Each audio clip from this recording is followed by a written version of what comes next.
Of course, bibili na lang din tayo ay pricey na, pag-agree na naman ni Knight sa kanya. Malapad siyang napangiti. Nang sulyapan niya kasi ulit si Arkin, ay para na tong pinagpapawisan ng malapot sa nakitang dami ng mga inilagay niya sa cart nila. Ang bilis ng karma mo, hudyo ka. Lihim siyang natawa na lang sa naglaro sa isipan. Sunod niyang pinuntahan ang mga walkers at cribs. Iniwasan niya ng tignan ang magpinsan na nakasunod naman sa kanya at baka mapahagikik na siya sa itsura ni Arkin Winters. Hindi ko pa planong bumili nito, well, hahayaan ko na siguro sa misis ko ang pagpili sa mga ganitong stuff for our baby, ani Knight, tukoy ang walker na sinisipat na niya. Sa bagay, mas okay nga yon, kunway pag-agree rin naman niya kay Knight. Mas enjoy rin kung magkasama kami na bumili katulad nyo. Pakunwari siyang tumawa na lang sa tinura nito. Oh, gising na pala si Baby Riemo. Gusto mo siyang makilala, baling niya sa baby. Kinarga niya to para maiharap niya kay Knight. Hey, Paul, meet your Tito Knight. So cute, nice na sambit naman ni Knight sa baby na natuwa naman ng marahan na pisili ng huli sa pisngi. Aw, na-miss ko tuloy ang baby ko, o pano, maiwan ko na kayo, lovers, paalam nito sa kanila pagkuan. Riema, sobrang dami naman yata niyan, kaagad na bulong ni Arkin sa kanya nang makaalis ang pinsan nito. Alin? Yan. I mean, like that walker, hindi pa naman magagamit ni Riemo ngayon yan ah. Pero feeling ko naman 4 months na tong si Riemo, pabaliwala niyang tugon. Ibinalik na niya ang baby sa baby stroller. Sa susunod na lang yan. Mahihirapan na rin tayo na mag-uwi ng mga yan, may crib ka pa rito. Nakakuha na siya ng crib kaninang busy to makipagtsikahan sa pinsan nito. Anong magagawa niya? Mabilis din ang sales clerk sa mall na iyon, na-assist siya kaagad at agad din na binigyan siya ng folded crib na magaan lang naman at hindi naman siya kumuha ng kahoy. Plastic lang na may foam ang kinuha niya. Sige, tipid na lang niyang sabi. Ayaw rin naman niyang ma-short to, pero sa susunod habang nasa atin si Riemo, bibilhin mo yan at yon. Tinuro niya ang mga naroon na kung ano-ano na para namang may paglalagyan talaga siya. Sure. Wow, sumagot to ng buong puso. Iba rin talaga pag suribol ng may mana na makukuha. Balato mo na sa amin ni Baby Riemo ang mga yan. Balato. Balato. Reward. Gift. Saan ka bang planeta galing? Nakairaon niyang sambit. I mean, alam ko naman ang ibig mong sabihin pero wait, so pumapayag ka na? Masayang tanong nito sa kanya. Mahihint ang excitement sa tonong ginamit. Inirapan niya to ulit.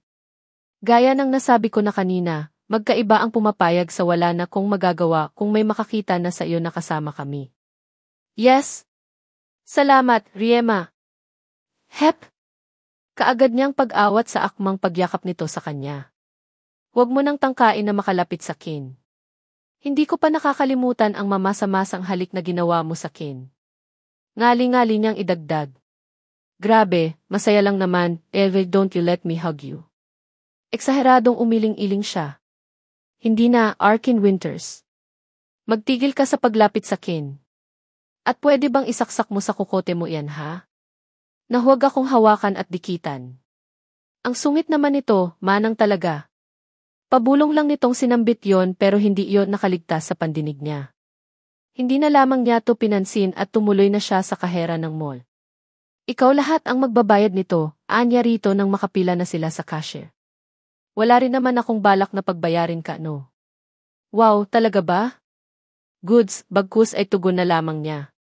Hindi tama na ang babae ang nagbabayad sa mga ganitong pagkakataon. Paano na lang kung anak nga natin talaga si Baby Riemo? Ano na lang ang sasabihin mo sa Kin? Na ang asawa mo ay inutil? Ha? Hindi kaya ng ego ko yon, uy. She gritted her teeth. Paano ay patuloy sa pagdaldal ang hudyong kasama niya habang hindi nito napupunan na ang lahat na nang nakapila ron sa pinilihan nilang kahera ay nakatingin na rito. Kahit may problema ako financially, hindi ko pagbabayarin talaga ang isang babae na kasama ko. Ako dapat ang may sagot ng lahat, ouch. Napakadaldal mo. Lahat na ng tao rito ay nakatingin na sa Tin, nakakahiya ka, mahinang asik niya rito matapos niyang pasimpleng siniko ang dibdib nito. Di natigil to sa pagdaldal. Daig pa ang babae, Diyos ko. Nanigas siya sa sumunod na ginawa sa kanya ni Arkin. Siniksik lang naman siya nito nang makahuma to sa paniniko niya. Hinawakan siya sa bewang niya gamit ang magkabila nitong palad at hinapit siya sa katawan nito. Sa ginawa nitong iyon ay hindi niya maiwasan na manghina. Grabedad.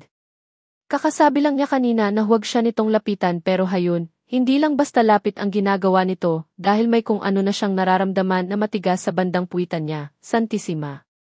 Sa gitna ng mall pa talaga. Sa gitna ng mall kung saan hindi niya to masasapak man lang.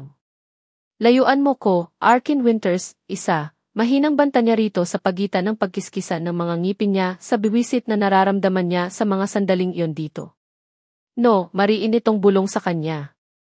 Tila bakal ang mga palad nito na nakahapit sa mga bewang niya, kahit hindi pa man siya pumipiglas.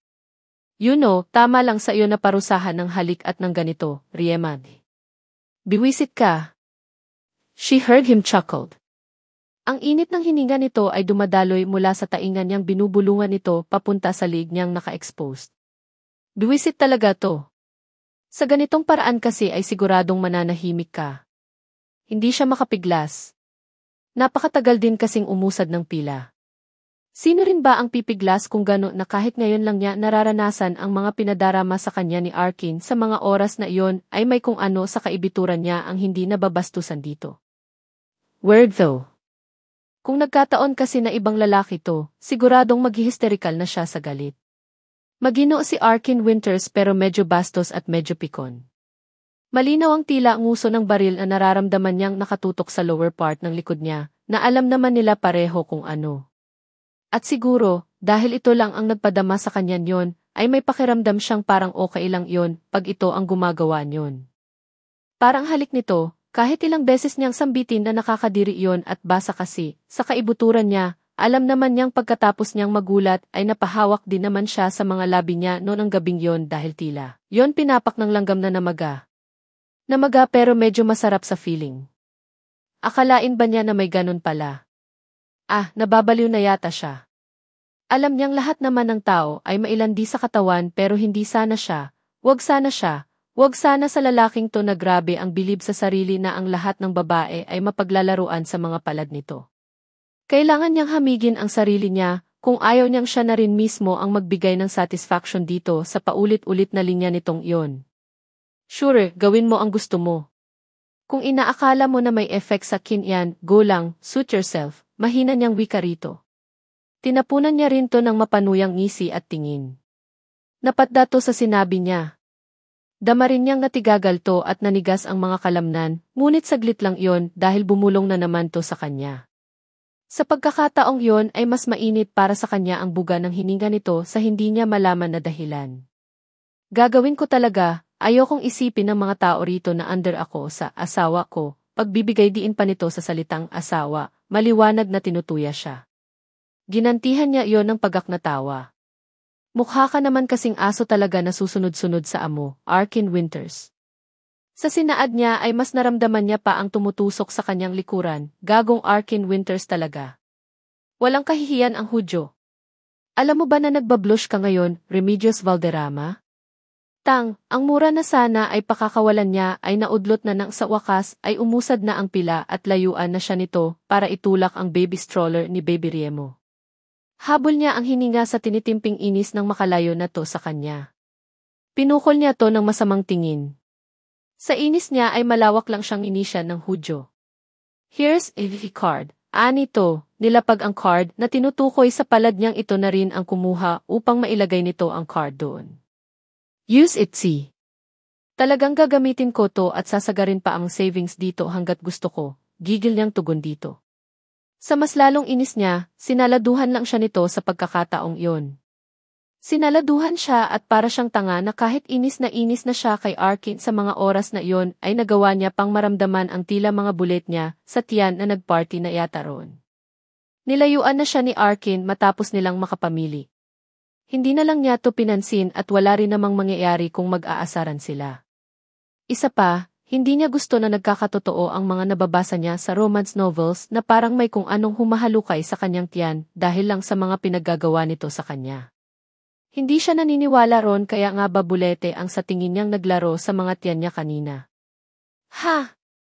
Hindi ang isang Arkin Winters ang gugustuhin niya. Napakalayo nito sa lalaking disente at normal na siyang nais niya at hinahangaan niya. Tulad ng ibang babae na kaedaran niya ay humahanga rin naman siya sa kalalakihan. Kapitbahay rin nila yon. Lihim na crush nga lang at ang mga babaeng katulad niya ay sadyang mahiyain talaga. Kung papansin siya nito, salamat. Kung hindi naman ay salamat pa rin. Kung para kayo sa isa't isa, tadhana ang gagawa ng way para sa inyo. Ganon kasimple lang yan. Naniniwala siyang hindi kailangan na magmadali. Dahil kung para rin naman sa iyo ang anak, ibibigay to, katulad na lang ng baby na tulak-tulak niya ngayon. Ang baby na cute na pagkatapos maghagikik kanina ay tulog na naman. Napangiti na lang niyang pinagmasdan si Baby Riemo. Hindi niya pa rin akalain na ganito kabilis, nanay na siya, mapipilitan na maging nanay katulad ng kasama niya ngayon. Bigla niya tuloy naisip na kung may ugali man si Arkin na naunawaan niya, yon ay ang pagkatakot sa pagkakaroon ng anak. Dahil nga may pamilya siyang sinusuportahan, takot siyang magkaroon ng anak na paniguradong makakapagpadedma sa mga obligasyon niya sa ibang tao. Sa kapamilya niya, to be exact. Kain na muna tayo, game ka ba? Untag sa kanya ni Arkin. Ganoon to ka-chill na nagtanong ng lingunin niya, sobrang chill pa nga maging ang itsura nito na parang walang ginawang kalokohan kanina lang. Na parang gutom na nga siya talaga. Ikaw ang bahala. Ikaw naman din ang magbabayad, tipid niyang sagot na lang dito. Nauna na siya na maglakad tulak si Baby Riemo. Dinig niyang nagmamandoto sa kahera at sa nagsusupot ng mga pinamili ng makatalikod na siya. Minamanduhan nito ang mga iyon sa kung saan ilalagay ang kanilang pinamili dahil plano nga kasing kumain na muna nito bago sila umuwi. Walang problema sa kanya ang pagkain. Nakakatamad din naman na magluto. Pagluluto ang isa sa kinatatamaran niyang gawain talaga, kaya nga mas marami siyang instant na pagkain na nakaimbak sa cupboard niya. Mas lalong walang problema kung libre pa nito yon. May food ba na bawal sa iyo? Hindi mo kinakain or anything, tanong ni Arkin sa kanya nang makaagapay na to sa paglalakad niya sa kalagitnaan ng mall. Wala akong allergy naman sa foods. Hindi ko lang type ang mga pagkain na mahihirap bigkasin. He chuckled, doon yata talaga tumahusay. Dahil, masarap naman yon ah. Simple lang dahil nakakawalang gana na silang bigkasin. Pagaktong tumawa. You gotta be kidding me, sa smart mong yan, nahihirapan kang bigkasin ang mga iyon.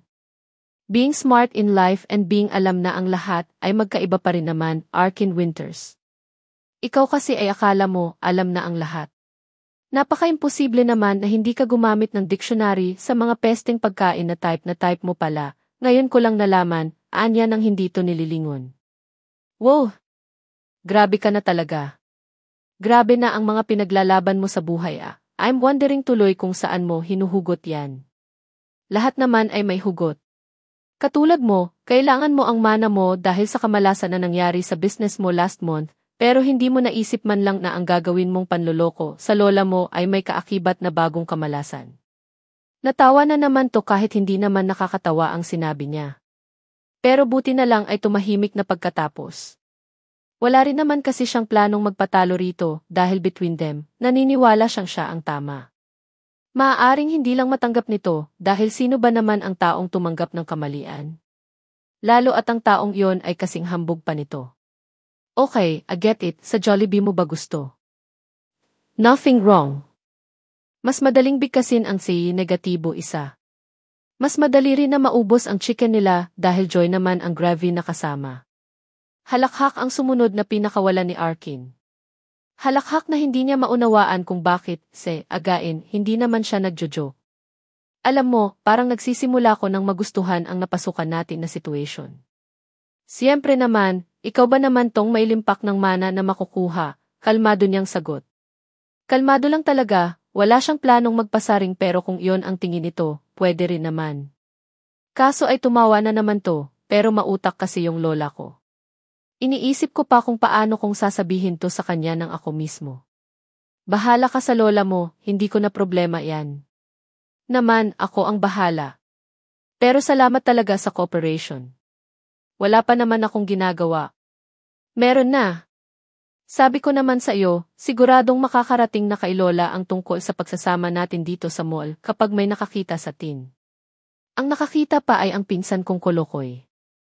Halatang ang Kolokoy, parang ikaw, wait, mukhang ang close kayo eh. Akusa niyang sinulyapan to ng nakairap. Hindi man niya gusto ang magduda pero maiiwasan ba niya? Hindi niya pakilala ang lalaking kasama ng higit sa pagkakakilala ng mga taong malalagay sa ganitong sitwasyon na katulad nila sa proper way. Oh, huwag mong sabihin na iniisip mong ako ang nagpapunta kay Knight dito. Ayon sa mga naririnig ko, ikaw tong writer daw nga ibang bansa. Natigilan siya na pinagmasdan to, tinititigan niya to dahil wow, sharp din naman pala ang Hudyo. Writer nga ako online pero para iyon sa magazine at hindi sa gawa-gawang kwento katulad niyang ini-imply mo. Saka, hindi ako ang nagsabi niyan, ikaw. Sa bibig mo lumabas. You're a writer, mayaman ang imagination mo. Hoy, ikaw ba yan, Remedios? Magkapanabay na naman nilang nilingon ni Arkin ang ngayon naman ay tumawag sa kanyang pangalan. Nanlaki ang mga mata niya nang matanto niyang tita niya iyon. Isa sa mga third degree na tita niya na may kaya sa buhay, kaya hindi niya nakakausap man lang kahit simpleng kamustahan. Tia Amor, pautal na pag-recognize niya rito. Nagulat talaga siya na nakita niya to roon. Of all places, of all people na kasama niya ay si Arkin pa talaga ang nakita nito with her, with baby Riemo pa. OMG, nakipag-live-in ka na ba? Puno ng mali siya ang tono ng tita niya na pinaglipat-lipat ang tingin sa kanila ni Arkin at sa baby na tahimik na natutulog sa baby stroller. Napayuko siya. Hindi niya alam ang dapat niyang sabihin sa tiyahin lalo at kasama pa nito ang anak na babae na may pagkamaldita rin tulad nito. Wala rin naman siyang magagawa kung akalain ng mga to na nakipag-live-in na siya. May kasama siyang lalaki at baby sa mall, idagdag pa na sigurado siyang ang una nitong sinipat sa kabuuan niya ang palasingsingan niya at ni Arkin. Sa klase ng pamilya na mayroon siya, hindi na siya nagtataka. God, nakakagulat na may baby ka na, Riema, anang pinsan naman niya na halos kaedad lang niya. Hindi niya gustong pabulaanan ang mga akusa ng mga to. Hindi rin naman siya mananalo sa mga to. Besides, kung may nakakaalam man ng totoo ay ang Diyos yon at hindi ang mga taong katulad nila na relihiyoso at takot makagawa ng kaimoralan. Dati na niya alam na iba't ibang uri ng tao ang humaharap sa Diyos at sila mismo ng mga kamag-anak niya ang patunay roon. May asawa at anak ka na ngunit hindi ka kasal.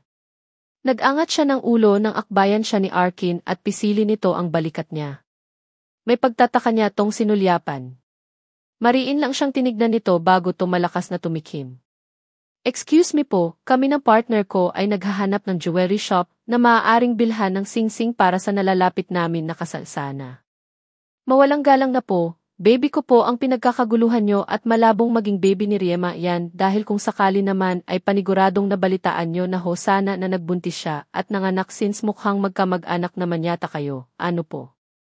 Nagkatinginan ang tita niya at pinsan bago ituon ang paningin nila sa nagsalitang si Arkin. Yes, Hijo, tama ka. Pinsan ko ang papa nitong si Remedios, kaya nakakagulat na hindi kami invited pala sa mga nangyayari sa kanya. Updated kasi yon, hindi invited, pabulong na pagtatama ng pinsan niya sa ina nito. Nagkatulakan ang mga to at nagbulungan muna saka nagpaalam na sa kanila ni Arkin. Nang makatalikod ang mga to ay saka lang niya nalaman na kanina pa pala niya pinipigil ang kanyang hininga't marahas niyang pinakawalan iyon. Aksidente ka nilang nakita rito, Riema. Nangyayari iyon, nakapuntos tuloy sa kanya ang hambog na si Arkin dahil sa mga panira niyang mga kamag-anak. Yang ginagawa mo? Ano ba ang nakikita mo? Simpleng sagot ni Riema sa nakakatangang tanong ng driver sa sarili nitong kotse na si Arkin. Gagamitin mo na yan, parang tanga pa rin itong tanong. She rolled her eyeballs. Bayad na to, hindi na bawal na gamitin.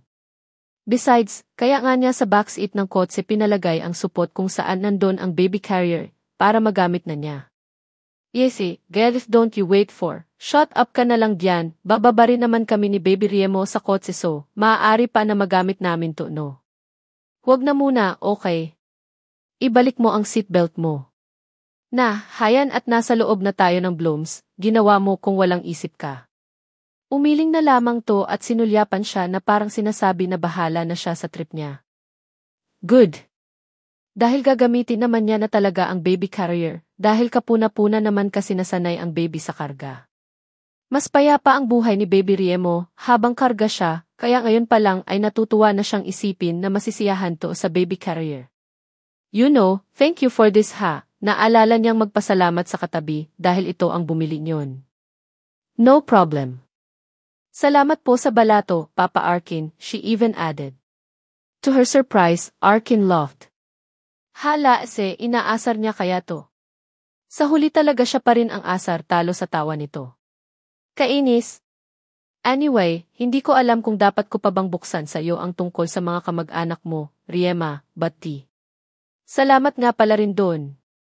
Hindi ko man nakalain na darating ang araw na pasalamatan kita, salamat pa rin. Kung ako lang kasi mag-isa ay hindi ako makakasagot. Masyado silang ganon para sagutin ko pa.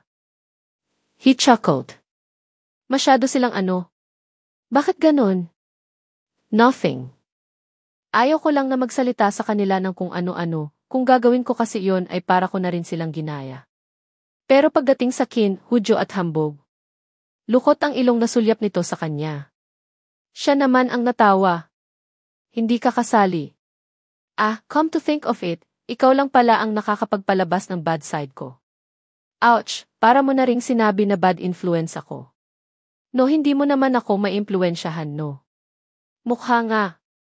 Salamat nga pala sa Jollibee, naalala niya rin yon, masarap pa rin talaga siya, pag may kasama kang kumakain yon sa labas, nasambit na niya bago niya pa maaawat ang sariling sabihin yon. Yon naman kasi ang totoo niyang feeling sa pagkain nila sa pamosong fast food kanina. Wala lang, masyado lang siguro siyang nasanay rin na mag-isa, kaya iba ang feeling para sa kanya nang may makasama siyang kumain sa labas. Lalo at ang kasama niya ay ito na masarap asarin. Naaasar niya si Arkin sa simpleng pagbabaliwala niya rito nang sinasagot naman niya ang bawat sinasabi nito. Sabi pa nga nito ay siya lang ang kilala nitong nakakagawa niyon. Kung ano ang ibig nitong sabihin doon ay ito lang ang nakakaalam. Basta siya, masaya sa extra gravy ng Jollibee. Nabusog siya sobra. Napangiti na lang si Arkin sa sinabing iyon ni Riema. Ngiti na mas lumawak pa nang masulyapan niya, tong nakangiting inayo si Baby Riemo sa harapan nito. Naisuot na kasi nito sa sarili ang baby carrier, kahit pa inawat niya to dahil sa seatbelt kanina. Naisuot na at nailagay na rin nito ang baby na halatang natuwa sa pwesto ginawa ng ina-inahan. Kung hindi inakala ni Riema na pasasalamatan siya, well, siya naman ay hindi niya inakala talaga na masisiyahan siyang pagmasdan to at si Baby Riemo. In fact, natutuwa nga siya na parang hindi na kinailangan ng baby na mangilala samantalang kanina lang nila to nakilala. Kanina lang pero para na silang magkakasama ng matagal na tatlo. May ganon pala. Na kung siya ang klase ng tao na naniniwala sa destiny, ay baka napaniwala niya ang sarili niya ngayon na nakatakda sa kanila nito si Baby Riemo. Yung sa tagal nilang magkapit-bahay sa Blooms, isang baby pala ang nakatakda sa kanila upang magkaroon sila ng pagkakataon na kahit paano ay magkakilala at hindi puro bangayan at asaran sa tuwing nagkikita. Para naman kasing bata ang babaeng katabi niya. Kada makikita siya ay para rin tong naglilihi. Kaya nakakagulat na natameme ito kanina sa harap ng mga kamag-anak nito. Well, kung ayaw nitong pag-usapan ang tungkol doon ay karapatan naman ito iyon. Hindi lang siya matahimik talaga sa isipin na gano'n ang klase pala ang mga kamag-anak nito na sa pagkakaalam naman niya ay mga relihiyoso. Ang mga ito pa nga raw ang nangunguna sa tuwing may padasal sa Blooms. Maalala niya, sa bawat padasal ay hindi siya nagpupunta kaya tinawag siyang Hudyo ni Riema. Pinangatawanan na lang niya iyon dahil sige na nga, aaminin niyang natutuwa siya na naiinis niya ang manang na kapitbahay. Mahinhin kasi ito at manang pero pagdating sa kanya ay amaso na naman. Hoy, tumatawa kang mag-isa, nababaliw ka na ba? Untag ni Riema sa naglakbay na pala niyang diwa. Naglakbay na iyon at nakahinto na sila sa tapat ng bahay, pero hindi pa siya nagpatay ng makina. Nauna na tuloy ang huli na bumaba. Inaantok na ko, Baby Riemo. Naulinigan niyang pagkausap nito sa baby na karga-karga, habang nauna nang pumasok to sa bahay niya. Sa bahay niya. Kanina kasi sa kotse ay napag-usapan na nila ang magiging basic setup nila sa pagkupkop sa baby at nauna na nga ron ang pagbibigay nila ng susi ng bahay ng bawat isa. Para sa tuwing kailanganin nila ang isa't isa, ay kaagad silang mapupuntahan ang isa. Sa totoo lang ay may naisip nga siya na mas makakapagpagaan sa sitwasyon na napasukan nila. Sana lang ay pumayag to. Dito mo na lang assemble yung crib, Arkin, o, anito sa kanya, tukoy ang parte ng sofa. Naisip ko nga rin na ilagay na lang dito para easy access sa'yo, tugon naman niya. Maaari naman niyang iurong ang coffee table niya. Ay kaso, sa sofa ka matutulog? Nagkibit balikat siya. Ganun talaga. Ikaw na rin niya ang may sabi. Hindi niya alam kung guni-guni lang niya na napakagat to sa lower lip nito para awatin ang ngiti dahil kaagad naman na tong tumalikod. Inayos na niya ang crib habang ito ay naghugas sa lababo ng mga pinamili nilang feeding bottles at milk dispenser. Bantuan mo ng warm water ang mga bote at milk dispenser mamaya, Arkin.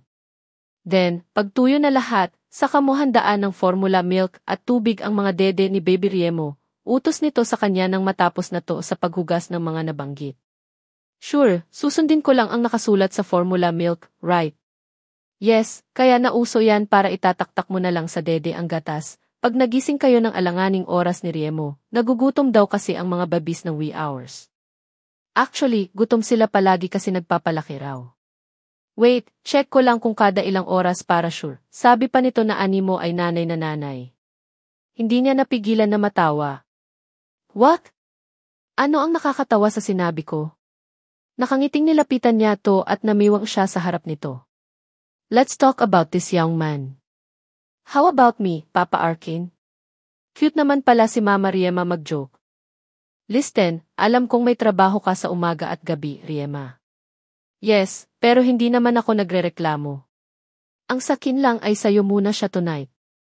No, not about it, really. I mean, tutal ay matutulungan niyo na ko ni Baby Riemo sa mana ko na naka-freeze. Gusto kong mapapayag ka na ikuha ko siya ng yaya na pasasahurin ko mula sa mana na yon para naman mas okay sa tin. Magiging busy na rin ako sa trabaho. Pag nagkataon. Wala naman akong nakikitang masama ron. Good, para rin sa tin yon. Okay lang sa kin, basta huwag mong kalilimutan na alagaan pa rin si Baby Riemo. Huwag kang madaya. He chuckled. Nakaka-amaze talaga ang mga pinagsasabi nito. Hindi na siya sumagot at pagsang-ayon lang naman nito ang gusto niyang marinig. So, for now, sa akin na muna si Baby Riemo. Heto na po, aalagaan na. Halatang nagulat to sa ginawa niyang pagkalas sa lock ng carrier. Nanigas kasi to gaya kaninang inasar niya to sa mall. Man, napakasira ulo niya kanina pero hindi na niya naawat ang sarili kasi at nainis siyang talaga nang tila siya ina-under nito sa harap ng maraming tao. Ngayon lang niya na-realize na mali iyon. Let me hold him, baka may masagi ako. Pagbibiro niya na agad naman itong nakuha dahil nakita na naman niya ang pamumula ng paligid ng ilong nito. Gago ka talaga, Arkin Winters. Tuluyan siyang natawa dahil ngayon natuloy ang mura na sana ay pakakawala nito kanina sa kanya. Sorry nga pala kanina. Isipin mo na lang testing yon pag nag-asawa ka na. Hindi matutuwa ang isang lalaki na sigawan at saktan in public places, Remedios, at yon ang tanging parusa na maibibigay namin sa mga babaeng tulad mo. Tahimik na pinagmasdan lang ni Arkin ang pagriring ng cellphone niya. Tumatawag sa kanya si Doña Matilde. Tumatawag na to at aaminin niyang kinakabahan din naman siya sa gagawin na pagsisinungaling. Hi, na-master niya na dapat ang pagsisinungaling dahil sa kabilaan na babae na niloko niya pero dahil kay Riema ay parang tinubuan siya bigla ng konsensya. Tinawanan nga siya ni Knight nang sabihin niya yon dito, kung may konsolasyon lang siya sa gagawin na panibagong kalokohan ay yon ang hindi niya pagpapabaya kay Baby Riemo. Si Baby Riemo na sa wakas ay napatulog na niya rin. Kaninang mga 5 ng umaga ay umiyak to, pinadede naman niya pero wala pa rin tigil ang baby sa pag-iyak. Idinuyan na nga niya. Kaya nga natutulog to ngayon sa electric rocking chair na binili nila ni Riema. Kung sakali na hindi niya napatahan to ay handa na sana siyang takbuhin ang kapitbahay sa kabila, kaya salamat naman at tumahan na rin at ngayon niyang alas 7 na ng umaga ay himbing na ang tulog nito. Alas 7 pa lamang ng umaga, napakaaga naman na tumatawag ng lola niyang si Doña Matilde. Iniisip niya talaga kung ano ang ibubungad nito sa kanya at kung ano rin ang ibubungad niya rito. Nang umingit si Baby Riemo, dahil sa tunog ng phone niya ay napilitan na niyang sagutin iyon. It was not simple call, video call iyon. Hey, good morning, Granny. What's good in this morning, Arkino? The sun is up, the birds is, ako'y tigilan mo sa kalokohan mong punyeta. Napangiwi siya sa tunog ng French word na pinakawalan nito. Napangiwi siya at alam niyang nakita nito yon kaya pinakita rin niya sa Donya na naingayan siya sa pamamagitan ng pangkusko sa tainga niya gamit ang libre niyang palad. Hay, ang aga mo namang nagmumura. Magigising ang baby ko, Granny, pakiyeme na anya rito. Testing the water even if the water is boiling. Taran, yan ang itinawag ko sa'yo ng ganito kaaga, damuho ka. Ano tong nabalitaan ko na may asawa at anak ka na? May ka-live-in ka na? Kailan pa? Malakas ang boses na sunod-sunod nitong tanong sa kanya. Granny, opo. Kailan ko lang din nalaman, wala pang 4 days. Yata. At naku, hayan, baby nga, namamangha na sambit ni Donya Matilde nang mamataan na nito si Baby Riemo na nasa rocking chair sa gawing likod niya. Nga, Granny A, kaya pwede po ba na hinaan natin ang boses natin? Santisima kang bata ka. Hay, Granny naman ito naman ang gusto mo, hindi ba? Ang gusto niyo ni Grandpops, ang mag-asawa na ko. Pero hindi namin sinabi sa iyo na makipag-live-in ka na lang basta. Gosh, imagine kung gaano ka ka-immoral talaga. Parang narinig ko na rin si Riema. Granny, relax. Magpapakasal naman po kami ni Riema pero hindi pa po ngayon. Family-oriented po kasi yon at ang kapal talaga ng mukha niyang sambitin yon nang hindi man lang siya nautal. I see, okay, and where's your partner? Bakit ikaw lang ang mag-isa na nariyan sa bahay mo? Ni. Handa na sana siyang magkunwari na choppy. Matakasan niya lang ang tanong na iyon ng lola niya pero siyang dating naman ni Riema. Hello po, masiglang bati ni Riema sa lola niya, kumaway pa. San Pedro? Totoo nga. Granny, totoo na nga to, okay. Kalma lang po. Puntahan mo ko ngayon din, Arkino. Dito tayo mag-usap, masungit na utos nito sa kanya pagkatapos, parang nakahuma na sa nalaman. Yes, Granny. Kung hindi ngayon ay baka bukas na lang siguro, may pasok kasi tong si Riema. Isahan kami sa pagbabantay kay baby. Kilala niya ang lola niya, ipipilit nito ang safety test sa baby kaya might as well, i-delay niya yon hanggat kaya niyang i-delay. Naglaho na to sa linya. Ni walang bae, basta binabaan siya ng phone. Mabait pala ang lola mo. Bumuntong hininga siya. Sobra. Hindi ako papasok, wala na kong trabaho. Ha? Wala na akong trabaho. Hindi ko alam kung ano ang nangyari. Regular naman ako sa supermarket na pinagtatrabahuhan ko, nakatanggap ako ng email from them ngayong umaga na may reklamo raw ang customer sa akin. And you don't have any idea what is it? She shrugged her shoulders. Hindi na nagsalita. Sobrang relax lang nito nga na para bang simpleng balita lang ang sinabi sa kanya. Okay lang, at least, mas mababantayan ko si Baby Riemo muna. Baka yun na rin ang sign ni God para sabihin sa kin na mag-alaga muna ako ng baby dahil after nito ay asawa naman ang ibibigay niya sa kin. Lukot ang ilong na hindi siya makapaniwalang pinagmasdan ang babaeng ngayon lang niya napuna na gulo-gulo ang buhok at parang hindi pa naghihilamos. Are you serious? Okay lang sa iyo na mawala ng trabaho, hindi makapaniwalang tanong niya rito. Tinatamad na tinapunan siya nito ng tingin. Okay nga lang. Saka ikaw, alam mo, sismoso ka iniisip mo siguro ang pamilya na sinusuportahan ko no.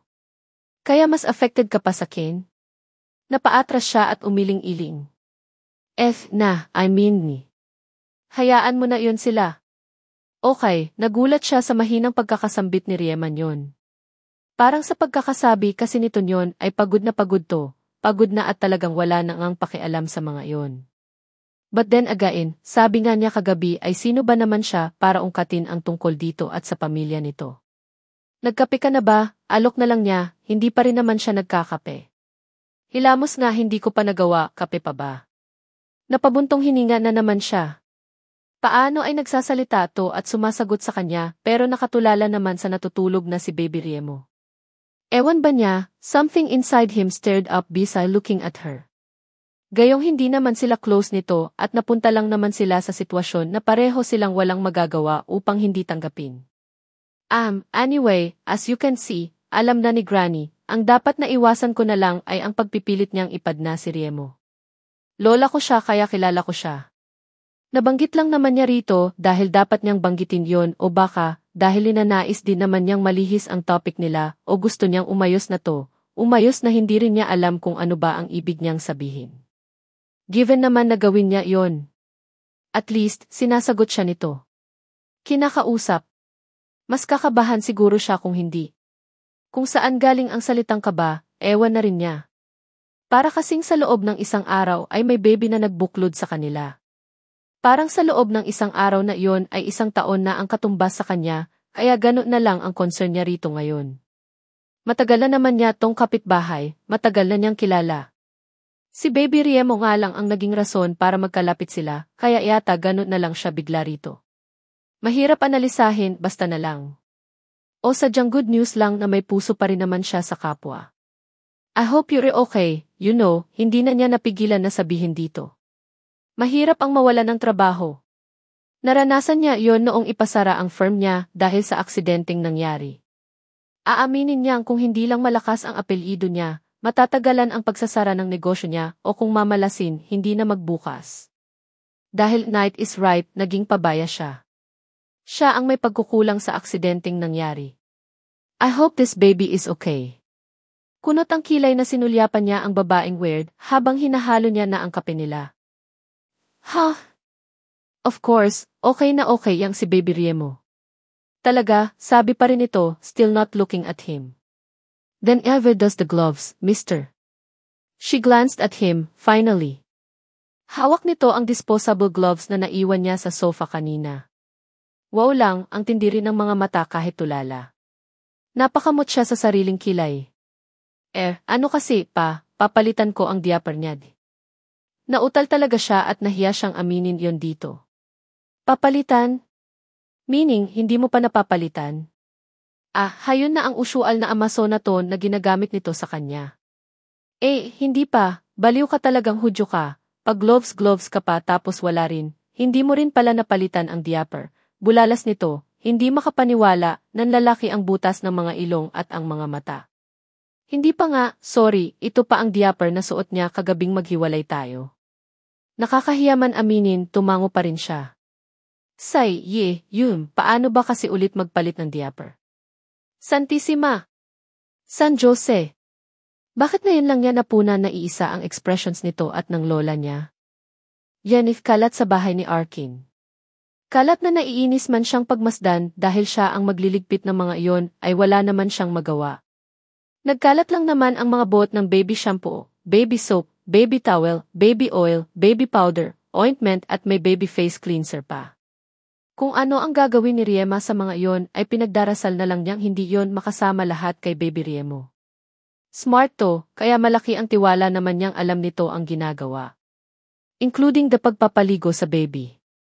And speaking of the baby, tila tuwang-tuwa naman to dahil parang kinikiliti ito sa paghagikik habang pinaliliguan ng nanay na Nayan. Napreskuhan na rin siguro. Ikaw man tong ibaba sa diaper. Napangiwi siya sa sinambit sa isipan.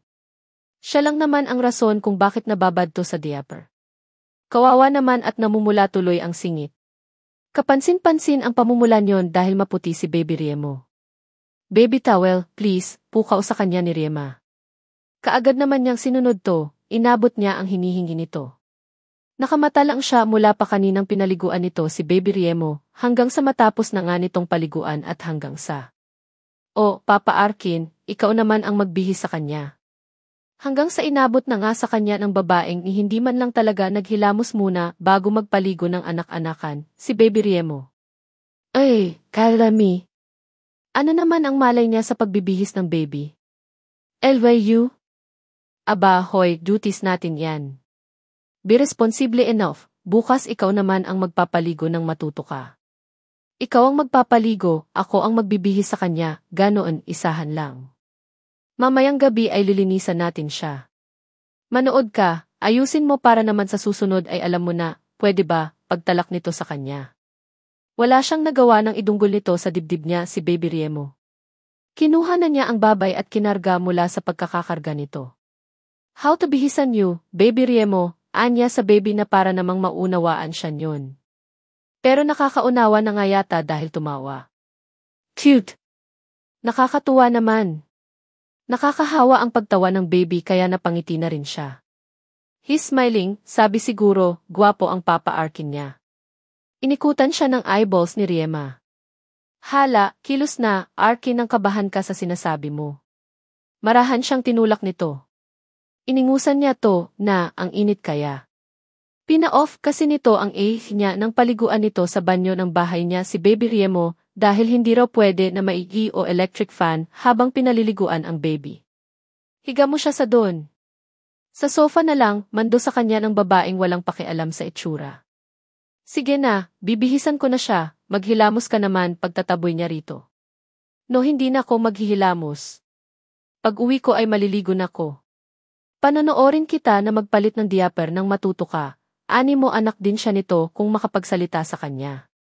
Napo, he said sarcastically. Sinimulan na niyang bihisan ang baby. Inuna niya siyempre ang sando. Hindi naman siya nahirapan na bihisan do, nakakatakot na magkamali. Aware naman kasi siya na may baby na namamatay sa suffocation. Kaya nga inalisan niya ng unan si Baby Riemo kagabi sa crib, inangat lang niya ang kutso nito sa bandang ulunan para magsilbi nitong unan at mahirap na. Hindi naman talaga niya pinabayaan si Baby Riemo kagabi, actually, hindi nga siya gaanong nakatulog. Panay rin ang kape niya kasi nga natatakot siyang kaunting kilos nito ay mapaano to. Thankful na rin siya kasi alak na alak siya kagabi pero dahil dito, dahil sa responsibilidad niyang bantayan, to ay naiwasan niyang uminom kahit isang lata lang ng beer na pampaanto. I think, 4 or 5 months na si Baby Riemo, no? Maybe, wala naman tayong idea sa edad niya pero sabi sa research ko, ang mga kinikilos niya naman ay 4 months turning to 5 na, seryosong tugon nito sa kanya habang dinadampian na ng baby facial cleanser ang mukha ni Baby Riemo. Para saan ba yan? Para sa face niya. O, diba, ang husay sumagot. As if naman hindi niya nabasa na para iyon sa mukha ng baby. Napabuga na lang siya ng hangin at hindi na ulit nagtanong. Para clear skin siya. Seryoso. Hindi, joke lang talaga. Hay, mababaliw siyang kausap to talaga. Bahala ka na nga, basta sure na safe yan ah. Ito ang brand na pinaka-safe sa baby, mister. Oh, heto, ointment, naku, buti na lang nakabili ako nito pala kundi wala tayong ilalagay sa rashes niya. Nakikita mo yan? Yang mapula na yan? Dahil po yan sa pagbabad mo sa kanya ng diaper. Lihim siyang napangiwi. Sorry, anas niya kay Baby Riemo. Kasi naman, nanood din naman siya sa Giki ng tutorial sa pagpapalit ng diaper, pero ewan ba naman niya kung bakit takot siyang gawin iyon. Ang pag-aalaga ng baby ay responsibilidad, Arkin Winters. Hindi mo dapat katakutan ang pagpapalit ng diaper, sermon pa sa kanya ni Riema. Hala, sige, do it. Inabutan siya nito ng isang diaper. Teka, pahiran ko muna ng ointment ang rashes niya. Buti naman naisip mo iyan. Pero baka umiyak. Hindi ba masakit yon? Siyempre masakit at sugat din naman yon. Matapang yang si Baby Riemo, kanina nga sa banyo ay hindi naman siya umiyak nang sabunin ko ang rashes niya. Are you sure? Just do it, okay? Para naman sa kanya iyan. Ano pa ba ang magagawa ng baby, may pagkaingot ang nag-aalaga? Lukot ang ilong na sinulyapan niya si Riema. Grabe, ingot agad. Hindi ba pwedeng first-timer lang? First-timer pero hindi naman na virgin. Anong connect? Hoy, noong nag-decide ka na mawala ang virginity mo, malaki na ang tendency na magka-baby ka. He scoffed. Akala mo lang yon. Abat hey, stop naging na nga, okay. Lalagyan ko na siya ng ointment. O siya, sige, yan ang pinakamaganda mong sinabi ngayong araw na to. Umigik si Baby Riemo nang pahiran niya ng ointment, thanks to heaven at hindi naman natuloy ang iyak nito dahil tapos na rin naman siyang magpahid ng ointment sa rashes nito. Pero nakakaawa naman ang baby kasi mailuha. Heist, sa susunod ay mag-iingat na talaga siya na mababad to sa diaper. Doon na, Baby Riemo, pagkausap niya sa baby. Tumawa naman to kahit humikbi pa rin. I'm sorry, Baby T. Aw, yan kasi, salbahe ang Papa Arkin yan. Hey, that's foul. Huwag mong sabihin sa baby yan, saway niya kay Riema. Hindi niya gusto ang gano'n ng salita, para kasing sinabi na rin ito sa baby na napabayaan niya to. Well, medyo napabayaan niya nga si Baby Riemo, pero sumusumpa siya ngayon na last na yon. Talaga naman hinayaan mo siyang mababad sa ihi at pupo niya. Syunga ka, binilin ko na sa'yo na check mo ang diaper. Pag umiyak siya paninisi pa sa kanya ni Riema. May second chance pa naman sige, go, naghihintay kami ni Baby Riemo sa second chance. Suotan mo na siya ng diaper, go on, nito sa kanya, minuwestra ang disposable diaper na isusuot niya sa baby. Bakit kasi ganito to? Napanood ko sa commercial na meron naman noong parang undies sinusuot na lang yon, mas madaling ikabit, reklamo pa niya. Pang 1-year-old na po yon, mister. Ganon, medyo napahiya siya roon. Dami mong reklamo. Go na, aba. Nagmamadali ka naman. Nagdadasal pa nga siya, minamadali siya, God, how the hell is this? Teka, paano nga ulit? Bumuntong hininga si Riema, nagpaikot ng mga mata sa kanamuang sa kanya. Iangat mo ang puwit niya, hawakan mo ang dalawang paa. Ha? Sure. Baka mapilayan siya. Masyadong mabigat ang kamay niya nga para sa balat ng baby, kaya natatakot siyang hawakan talaga ang mga newborn babies na mga pamangkin niya. Pero hindi naman na newborn si Baby Riemo. In fact, malusog to at cute. Guwapo, mana pa sa kanya. Diyos mio, gawin mo na lang. Hindi siya mapipilayan kasi gano'n naman talaga ang proper way to do that. Medyo gigil na ang tono ni Manang Riema, so, sundin na lang niya siguro. Okay, game, baby, gosh, bulalas ni Riema na may halong tawa. Sino bang hindi mapapabulalas? Ang inosenteng baby lang naman na si Baby Riemo, hindi pa man niya nahahawakan ang mga paa, nagpaulan na ng ihi. Remedios, saluhin mo ang carpet ko.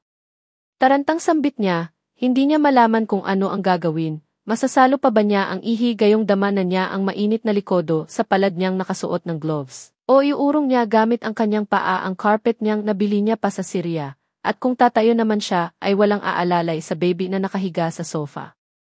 Shit! Anong saluhin ka dyan? Ano yan ulan na kailangang saluhin ng timba? Tatawa-tawa ang mahusay na Manang sa sariling joke. Hindi siya iniintindi. Remedios, gigil na niyang sambit. And heck, ang babaeng tinatawag niya, hayun, nakasalampak na sa carpet niya, sapo ang sariling tiyan sa kakatawa. And to his great surprise, the baby giggled too. Hell, what's going on with this too? Congrats!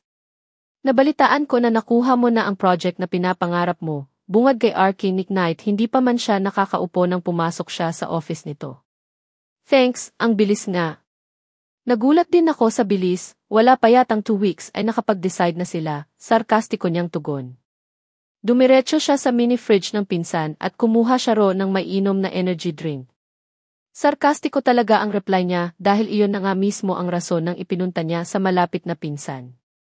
Ganon kakalakas, man, to think na nagkaatraso ka pa niyan. Speaking, nabalitaan ko rin na tapos na ang problema mo roon, congrats again, malayo sa kasiyahan na muling pagbati nito sa kanya. Tinaasan niya to ng isang kilay. Inayos iyon ni Granny. Lahat ng dapat patahimikin ay pinatahimik dahil daw tatay na ko. And honestly, nagtataka ako, Knight, seryosong pag-amin niya sa pinsan. Dahil, man, alam naman natin na hindi ganito dapat kabilis to. Hindi na niya napigilan na mapabulalas ng ang tonong ginamit ay punong-punong ng frustrations. Knight crossed his arms, sumandal din to sa kinaupuan na swivel chair saka siya tinitigan. Kaya ba hindi mo binalita sa Kin ang tungkol sa pagkakakuha mo ng project? Well, hinihintay ko nga na ipagyabang mo pero hindi nangyari. Mayabang ako pero naniniwala akong nasa lugar yon. And this project is not included sa mga maaari kong maipagmayabang, Jesus, naiinis na niyang sambit. Kaya ba hindi ka na nakatiis at sinadya mo na ko ngayon? Yes, by the way, na-miss ka ng mga staff natin dito. He scoffed. Wala ako sa mood mag-joke ngayon. I'm not joking too. Hinahanap ka nila. They even asked me kung kailan ka papasok. Hinihintay ka na rin ng mga alahas dito. Knight, please D. Please what? Nagpakawala siya ng isang nairitang hininga. Pasalampak siyang naupo sa lazyboy chair na naroon sa office ni Knight. Arkin, Sa lahat ng nakuha na ang naka-freeze na yaman kahit paano, at nakuha na rin ang project na ninanais, ikaw tong parang pinagsakluban ng langit at lupa. What's your problem, man? Malayo sa seryosong tanong ang tono ni Knight pero kilala niya naman to na ganoon. Sa tuwing nagkakausap naman sila ay yon na ang masasabing normal para sa kanila. Ewan niya kung sensitive lang siya pero naiinis siya rito ngayon. Sa klase ng pakikipag-usap nito sa kanya, to be precise. Seriously, Knight, I guess, something is going on here. Hindi rin nag-demand ng ifiki si Granny kay Baby Riemo. Oh, yeah, the way, how's the cute little boy? Nabalitaan ko nga rin na ang laki na ng pinagbago mo nag-alaga ka na talaga ng baby Pwede ka nang mag-asawa at mag-baby, for real. Arf, bakit nahihirapan siyang kausapin ang pinsan niya ngayon? What's wrong with him? What is wrong with this freaking situation? Nag-alaga lang ako ng baby, yon lang ang bago dahil hindi naman pwedeng pabayaan si Baby Riemo, anya na lang dito. And you're doing great, man. Kayo ni Riema. Tinapunan niya to ng nababagot na tingin. Nasabi ko naman na sa iyo, wala pa sa kalahati ang ibinigay ni Granny A sa kin na pera mula sa pinamana sa kin ni Grandpops. Hindi ko rin alam na kasama sa last will ni Grandpops na kailangan ko munang maging responsableng ama at asawa. You know, kailangan daw namin na magpakasal muna ni Riema. Natawa si Knight. So, naisahan ka rin pala ng lolo at lola mo. Exactly. Naisahan ka nila dahil wala ka namang plano na magpakasal. But at least, hayan, okay na ang project na sabi mo nga ay makakapagpabawi sa mga nailugi mo noong nakaraan. Isang malalim na buntong hininga na lang ang isinagot niya sa pinsan. Baka nga praning lang siya. Baka wala namang basehan ang mga pinag-iisip niya the past few days. Wala rin naman na siyang planong kunin ang iba pang pera niya sa abuela niya. Aanhin niya pa ba yun? Hayon naman at okay na ang business niya. Nakuha na rin niya ang inaasam na proyekto. Mapapalago naman niya iyon na siguradong hindi na niya kakailanganin ang natitirang pera sa mana niya. Meaning, hindi niya kinakailangan na mag-asawa. About the baby, wala pa bang balita sa parents niya? He shrugged his shoulders. The baby is in good hands. Maasikaso si Riema at about his parents, wala pa. May katagalan na rin ang halos mag-iisang buwan na nasa kanila si Baby Riemo. Hindi niya masasabing close na sila ni Riema dahil sa baby pero masasabi naman niyang ang lahat sa kanila ay smooth. Naaral na nila ang pag-aalaga. Wala na nga rin siyang plano na magbabad sa trabaho dahil kay Baby Riemo. Yon ang impact sa kanya ni Baby Riemo, yung dating pa-chill-chill lang niya ay nais niyang ituloy pa rin pagkatapos ng project na tinutukan niya nitong mga nakaraan para mas marami na siyang time para sa anak-anakan. Hindi niya talaga akalain na mas pinipili na niya ngayon ang mag-alaga ng baby. Maasikaso ka rin naman. Dapat mo ring bigyan ng credits ang sarili mo. Of course, at ikaw sa lahat ang nakakaalam kung bakit. Nagdingipin si Baby Riemo kaya heto, kanda-browse tuloy si Riema kung ano ang do's and don'ts sa pangangalaga sa baby na ngayon pa lamang tinutubuan ng ngipin. Matapang si Baby Riemo pero siyempre, hindi makadede ng maayos. Ang adults nga, pag masakit ang ngipin ay napapraning, baby pa kaya. Umiiyak to sa tuwing nasasagi ng tsupon ang ngipin na nakausli na sa ibabang gilagid. Hi, where's your Papa Arkin na ba? Nabura ko yata ang number ng doktor mo. Wala rito sa phone ko ay, mahinang sambit niya kay Baby Riemo habang hinahanap nag-scroll siya sa phone niya.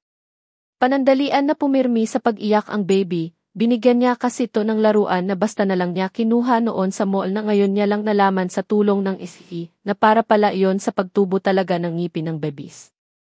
Nakatulong naman iyon pero nag-worry siya at hindi to makadede. Hindi makakain. Magugutom si Baby Riemo. Na-excite siya masyado nang may kumatok sa pinto ng bahay niya.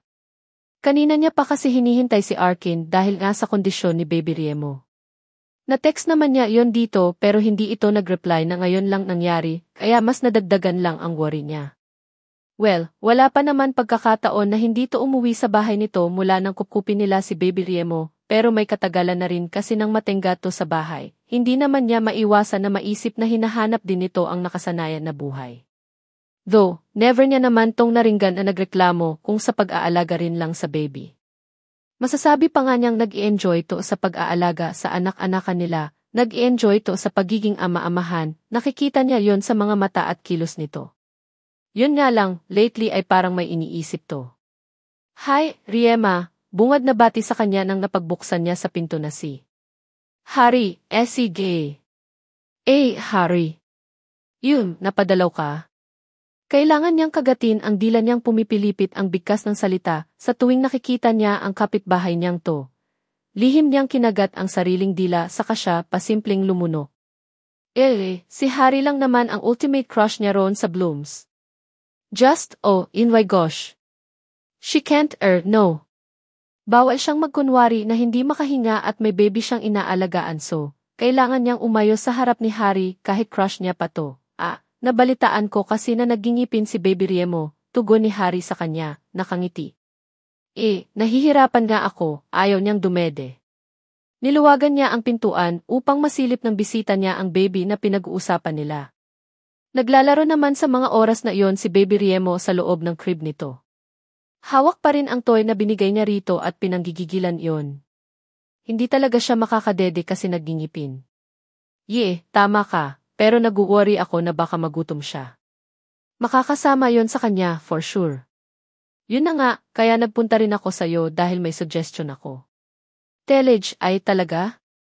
Pagak na natawa to, akala yata ay nag-joke siya. Telege nemen na pumilipit ang dila niya. Charot. Yep, hindi ako, actually. Pwede kaya na imbitahan ko kayo sa bahay? Sa bahay mo, medyo nagulat niyang tanong, kunwari. Sana. Ultimate crush niya ang giwapong kapitbahay niyang to at ngayon lang sila nagkausap sa tagal nilang magkapitbahay sa Blooms, arte pa ba siya? Of course, hindi na no. Kaagad niya nang kinarga si Baby Riemo, nag-lock siya muna ng pinto bago siya sumama na nga kay Harry na may suhestyon daw para makadede ang baby. Na hindi raw pala ito ang may suhestyon, gets naman niya kahit hindi niya masyadong inunawa.